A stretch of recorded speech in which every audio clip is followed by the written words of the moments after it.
बिस्मिल्लाहिर्रहमानिर्रहीम। Welcome to Aspire online classes. Dear aspirants, मैं उम्मीद करता हूँ आप लोग खैर वफ़ियत से हैं और अपनी स्टडीज़ को एंजॉय कर रहे हैं। आज का हमारा लेक्चर नंबर 34 हम पढ़ रहे हैं computers applications and their usage.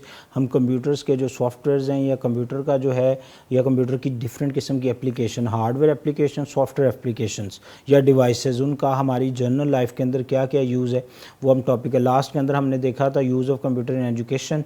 आज हम देखेंगे लेक्चर नंबर 34 के अंदर use of computer in medical. ठीक है, मेडिकल के अंदर कंप्यूटर का जो यूज़ कहाँ कहाँ पे हो रहा है ये हमारा टॉपिक है। और ये आपकी बुक के ऊपर एक लॉन्ग क्वेश्चन है जिसमें 3 फर्दर टॉपिक्स हैं, फर्दर पॉइंट्स हैं, वो भी मैंने कोशिश की आपके साथ डिस्कस करूँ।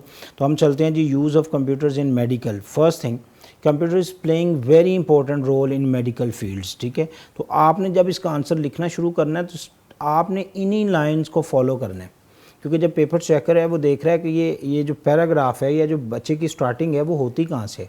ठीक है, तो आपने कोई भी आदम, मतलब लेट्स सपोज आपसे पूछता है जी डिज़ाइन, तो यस आपने कहना computer is playing very important role in designing, in manufacturing, in satellites, in weather forecasting.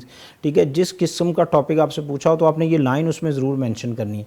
जैसे मैंने आपको चैप्टर नंबर 1 के अंदर पढ़ाया था कि डिजिटल कन्वर्जन, एनालॉग, जितनी डिवाइसेस हैं वो एनालॉग डेटा लेती हैं, उसको कन्वर्ट करती हैं डिजिटल में, देन सेंड करती हैं फॉर फर्दर प्रोसेसिंग्स। ठीक है, तो ये 3 लाइन्स आप हर किस्म की डिवाइस के अंदर मेंशन कर सकते हैं। ठीक है, वहाँ से ये कि चेकर को ये भी आइडिया हो जाता है कि स्टूडेंट्स को टॉपिक पता है, स्टूडेंट्स का विजन क्लियर है कि वो किस बात का जवाब दे रहा है। Okay, different task are performed with the help of computer. मुख्तलिफ किस्म के काम हैं जो कंप्यूटर के थ्रू परफॉर्म किए जाते हैं। Some important use of computer in medicals are, सबसे पहला पेशेंट मोनिटरिंग, उसके बाद आ गया जी पेशेंट रिकॉर्ड्स, और उसके बाद आ गया जी डायग्नोसिस। ठीक है, ये 3 डिफरेंट हॉट टर्म्स हैं जो कि use of computer in medical के अंदर, और आपकी बुक के अंदर भी ये ऐसे ही हैं। हम इनको 1 बाय 1 देखेंगे ताकि हमारा टॉपिक क्लियर हो सके कि हम कंप्यूटर को मेडिकल में कैसे यूज़ कर सकते हैं। जी सबसे पहली वो आगे जी पेशेंट मोनिटरिंग। अब पेशेंट मोनिटर, एक तो पेशेंट मतलब मरीज़, मोनिटरिंग मतलब केयर आप कह सकते हैं। ठीक है, देखभाल करना, आपके जो पेशेंट है हॉस्पिटल की उसकी केयर कैसे की जा सकती।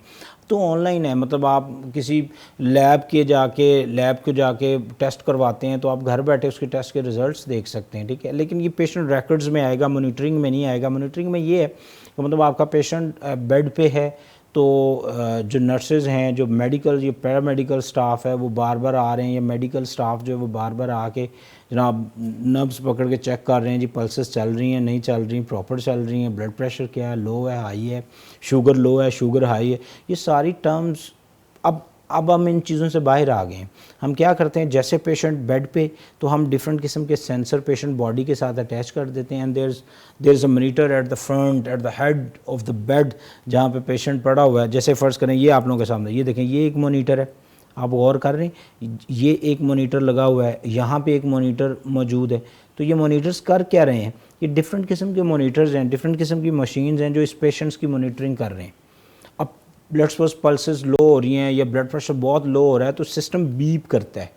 अब जो स्टाफ रूम के अंदर जो लोग बैठे हैं अपने स्टाफ रूम में, उनके सामने डिस्प्ले आ रहा है कि अच्छा जनाब मेरा पेशेंट 1 2 3 या 10 पेशेंट मेरे हैं, तो हर एक का रिकॉर्ड उनके सामने स्क्रीन पे आ रहा है एंड दे आर ऑब्जर्विंग। और लेट्स सपोज ये नहीं कि सर वो तो अपने फ़ोन पे बिजी हो जाएं तो इधर पेशेंट को कुछ हो जाए, ऐसा नहीं है। लेट्स सपोज अगर पेशेंट नंबर 5 का ब्लड प्रेशर लो हुआ अचानक से, तो मॉनिटर विल बीप, वो साउंड क्रिएट करेगा जिससे जो स्टाफ है वो अलर्ट होता है, वो उस पेशेंट के पास पहुंचता है, उसे कोई इंजेक्शन देना है, कोई डायग्नोस, कोई टैबलेट जो भी देना है तो वो आसानी से उसको जाके एक्सेस कर सकते हैं। तो अब आपको मॉनिटरिंग के लिए 1 by 1 step by step with minutes with an hours आपको जाके 1 बाय 1 चीज़ों को चेक करने की ज़रूरत नहीं है। सिस्टम ऑटोमेटिकली, कंप्यूटर्स ऑटोमेटिकली वो पूरा का पूरा उसका प्रोसीजर जो होता है उसको मॉनिटर कर रहे हैं। हमारी बुक क्या कहती है वो देखते हैं जी। पेशेंट मॉनिटरिंग जो है ये मेजर करता है रिकॉर्ड्स को, distributes and display the combinations of biometric values such as heart rate. ठीक है, ये आप लोगों के पास आ गया SPOs, उसके बाद blood pressure, temperatures and many modes, sugar test. ठीक है, कोई और उसका कोई रिस्पिरेटरी सिस्टम है, एक्सप्लोरेटरी सिस्टम है, वो सारे सिस्टम को वो ऑटोमेटिकली चेक कर रहे हैं। Highly capability multifunction monitors are typically used in hospitals and clinics to ensure high levels of quality of patient cares। ठीक है, तो मल्टीपल बहुत महंगे या बहुत सस्ते डिफरेंट किस्म के मॉनिटर्स मार्केट्स के अंदर अवेलेबल हैं जिनको पेशेंट बॉडी के साथ अटैच किया जाता है और वो हाईली केयर्ड जो होते हैं, जैसे आईसीयू, सीसीयू, डिफरेंट किस्म के जो यूनिट्स हैं, हाई इंटेंसिव केयर यूनिट्स के लोगों के साथ ये चीज़ें लगाई जाती हैं ताकि बार बार उनको डिस्टर्ब ना किया जाए और बार बार जो आपकी जो मेडिकल स्टाफ की जो कॉस्ट है, आप कह सकते हैं, उसको आप रिड्यूस कर सकते हैं बाय यूजिंग दीज मोनीटर्स। ठीक है, तो यहाँ पे ये डिफरेंट किस्म का मोनीटर्स हैं जो डिफरेंट वर्क परफॉर्म कर रहे हैं। अगर आप गौर करें तो यहाँ पे 3 डिफरेंट लाइंस हैं, ये वाली लाइंस, ठीक है, तो ये कुछ परफॉर्म कर रही हैं। हो सकता है इसमें से कोई जो रिस्पिरेटरी सिस्टम है, जो सांस का सिस्टम है, वो बता रही होती हैं। अक्सर आपने मूवीज़ और ड्रामाज में देखा है कि वो लाइन सीधी सी हो जाती है, वो असल में मूवमेंट्स करवा रही, तो वो पेशेंट मॉनिटरिंग ही होती है जो सारी चीज़ों को एक्सप्रेस कर रही होती है। ओके, हमारे पास जो दूसरा पॉइंट है वो आ गया patient records. Yes, this is really very important. वो कैसे? आपने 10 साल पहले एक हॉस्पिटल को विज़िट किया, आज आप 10 साल बाद दोबारा बीमार हुए, उसी हॉस्पिटल में गए, आपने जस्ट अपना CNIC बताना है, वो एंटर करेंगे और आपको बता देंगे जी आपकी मेडिकल हिस्ट्री क्या है। 10 साल पहले आप जब यहाँ आए थे तो आप किस मर्ज़ की वजह से आए थे, आपको किस डॉक्टर ने चेक किया था, आपको हमने टेबलेट्स कौन सी दी थी, आपका जो मेडिकल जो स्टेटमेंट्स थी वो क्या थी, हमने आपको मेडिकली जो चीज़ें दी वो सारी की सारी उसकी डिटेल उनके पास ऑलरेडी मौजूद होती है। इसको हम कहते हैं पेशेंट रिकॉर्ड। जैसे मैं आपको एग्जांपल दे रहा था थोड़ी देर पहले लैब्स की, तो आप लैब के अंदर रिपोर्ट, आपने लैब टेस्ट करवाया तो आप घर आ गए, वो थोड़ी देर बाद आपको SMS आता है क्लिक ऑन दिस, आप उस पर क्लिक करते हैं तो वो डायरेक्ट आपको उस लैब की साइट के ऊपर ले जाते हैं, वहाँ पे आपकी रिपोर्ट पड़ी होती है, आप उसको घर बैठे प्रिंट कर लें। There is no need to go once again in that lab कि जनाब मेरी रिपोर्ट्स दे दें, वो कैसी आई हैं। आप घर बैठे with in a few hours आप उस रिपोर्ट को प्रिंट कर सकते हैं और वो रिपोर्ट वही होती है जो एक्चुअल रिपोर्ट आपकी होती है, तो वो रिकॉर्ड भी आपके पास मौजूद है। इसी तरह मेडिकल के अंदर जो पेशेंट का रिकॉर्ड है वो भी मौजूद है। आपकी फाइनेंस, आपके फंड्स, आपने हॉस्पिटल का बिल पूरा अदा नहीं किया तो उसका रिकॉर्ड भी वहाँ मौजूद होता है। ठीक है, तो patient records is a respiratory information about a single patient और multiple patients, is depend on. ठीक है, ये असल में बताया ये गया कि हर एक ख़ास कस्टमर्स की जो इन्फॉर्मेशन होती है वो मेडिकल के पास जो हॉस्पिटल में मौजूद होती है। This information is generated by the health care professionals as a direct results for the interactions with the patients or with individual who have personal knowledge of the patients or with both। ठीक है, मतलब ऐसे बंदे के साथ जो आपके patient और जो आपका फिजिशियन है उन दोनों की बात से सुनना चाहता है, तो इन्फॉर्मेशन को एक्सप्रेस करना, उसके सामने रखना, बताना कि जनाब ये इसकी हिस्ट्री है, ये अब करंट बंदे का जो इशू है, वो जो इसकी डिजीज़ है वो ये है, पुरानी डिजीज़ ये है, हम इसको ऐसे ट्रीट करेंगे। तो जो आपके साथ लोग हैं उनको एक्सप्रेस करना, उनको बताना डॉक्टर्स के लिए या मेडिकल स्टाफ के लिए बहुत ज़्यादा ईजी है। Traditionally patient records have in papers and have been used to store the patients care data. ठीक है, अगर आप नॉर्मली बात करें तो वो हमारी मेडिकल की एक रिपोर्ट बनती थी, लेकिन अब नहीं, अब टैब है, टैब के अंदर आपकी फ़ाइल बनती है, वो फ़ाइल आपको मेल भी कर दी जाती है। ठीक है, अब आपको मतलब ये समझ लें कि पेपरलेस रिकॉर्ड हो गया। आपका रिकॉर्ड बनाने के लिए हमें पेपर्स की ज़रूरत नहीं, हम सिर्फ टैब या टैबलेट या लैपटॉप के अंदर वो सारी इन्फॉर्मेशन स्टोर कर रहे हैं and you can access that information with after 30 years, after 40 years, आप जब चाहें उसको एक्सेस कर सकते होते हैं। ठीक है जी, तो ये आप लोगों के पास आ गया। A computer based patient record CPR is an electronic patient record. ठीक है, ये वाला वर्ड बहुत अच्छा है, इसको आप यहाँ से ज़रूर लिखिए। अगर ये शॉर्ट क्वेश्चन आता है तो आपने ये वर्ड ज़रूर यूज़ करना है, ये मैं आपको रिकमेंड करूँगा। That reside in system specifically design to support the use of providing accessibility and complete and accurate data, alerts, reminders, clinical decision, support systems and हमारे पास जो आ गई 3 links to medical knowledge and other aids. ठीक है, तो आप लोग उनकी जो इन्फॉर्मेशन है, उसके जो अलर्ट्स लगे, जो रिमाइंडर बताना है कि जनाब आपने ये टैबलेट सुबह खानी है, उसके बाद शाम को 6 बजे खानी है, तो आपके मोबाइल फ़ोन्स पे उस रिपोर्ट के अकॉर्डिंगली या उस लैपटॉप उस टैब के अकॉर्डिंगली फ़ोन के ऊपर आप अलर्ट्स लगा सकते हैं। वो ऑटोमेटिकली जो इन्फॉर्मेशन, जैसे आप फ़्लाइट्स बुक करते हैं, फ़्लाइट रिज़र्व होती हैं, तो आप जैसे ही फ़्लाइट से कुछ आवर्स रह जाते हैं तो आपका मोबाइल फ़ोन जो गूगल असिस्टेंट्स है वो आपको अलर्ट करती है कि जनाब आपकी फ़्लाइट में 2 और 3 आवर्स रहते हैं, आप एयरपोर्ट पे पहुंच जाएं। ठीक है, आप अपनी तैयारी शुरू कर दें अगर आपने जाना है तो ये सारी चीज़ें असल में वही हैं, लिंक्ड हैं, सारी इन्फॉर्मेशन सॉफ्ट में एप्लीकेशन के साथ लिंक्ड है, और जो एप्लीकेशंस हैं वो उसको इन्फॉर्मेशन को वहाँ से फेच करते हैं और फेच करने के बाद आपको अलर्ट्स करते रहते हैं, रिमाइंडर्स देते रहते हैं। तो ये आप लोगों के पास आ गया जी patient records. Okay, next point जो है ये मेडिकल रिकॉर्ड्स असल में डेटाबेसेस हैं। डेटाबेस क्या होती है बच्चों, रिकॉर्ड्स होता है। आप लोग जब सेकंड ईयर में आएंगे तो मैं आपको ये बनानी भी सिखाऊंगा कि हम डेटाबेस बनाते कैसे। अभी हम सेकंड ईयर के स्टूडेंट्स को ये बनाने सिखा रहे हैं।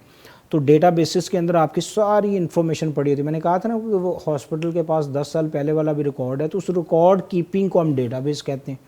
Database just combination of files, just a combination of records, इनको हम डेटा सेट भी कहते हैं। तो सारी इन्फॉर्मेशन यहाँ पे है, आप इस इन्फॉर्मेशन को लाइफ में जब मर्जी यूटिलाइज़ कर सकते हैं। तो ये उसकी एक डायग्राम जो कि मैंने आप लोगों के साथ शेयर करनी थी। नेक्स्ट चलते हैं जी, हमारे पास आ गया डायग्नोसिस। डायग्नोसिस क्या जी, चेकअप, ठीक है, हमारे पेशेंट्स का चेकअप। तो उसके लिए क्या है, MRI, अल्ट्रासाउंड्स, उसके बाद जनाब सिटी स्कैन्स, ये डिफरेंट चीज़ें क्या हैं, ये they all are computer aided machines, they all are computer aided devices, जो कि आपको आपके जो पेशेंट है, जो डॉक्टर है, उसको डायग्नोस करने के लिए, उसकी डायग्नोस और उसकी जो डिजीज़ है उसको कैप्चर करने के लिए, जैसे अगर आप सिटी स्कैन की बात करें तो पूरी ह्यूमन बॉडी मशीन में जाती है और स्क्रीन के ऊपर जो उसके रिज़ल्ट्स आ रहे होते हैं, जैसे ये देखें, ये यहाँ पे कुछ रेड पॉइंट्स हैं, ये असल में कोई ब्रेन का कोई डैमेज है जो कि एक्सप्रेस किया जा रहा है। अब यहाँ पे वो बंदा असल में मशीन के अंदर मौजूद है, गौर कर रहे हैं, ठीक है। तो यहाँ पे उसका ब्रेन जो है वो डॉक्टर उसको कैप्चर कर रहे हैं। यहाँ से उन्हें पता चल जाएगा कि जनाब यहाँ से कोई हेड इंजरी है, हेड कोई डैमेज है, कोई इशू है, तो बड़ी आसानी से डायग्नोस कर सकते हैं। जैसे अल्ट्रासाउंड्स हैं वो एक्सप्रेस करते हैं इमोशंस को, जैसे आप लोग और डिफरेंट किस्म के सिटी स्कैन्स वगैरह करवाते हैं, फुल बॉडी स्कैन्स करवाते हैं, तो वो सारा क्या है, वो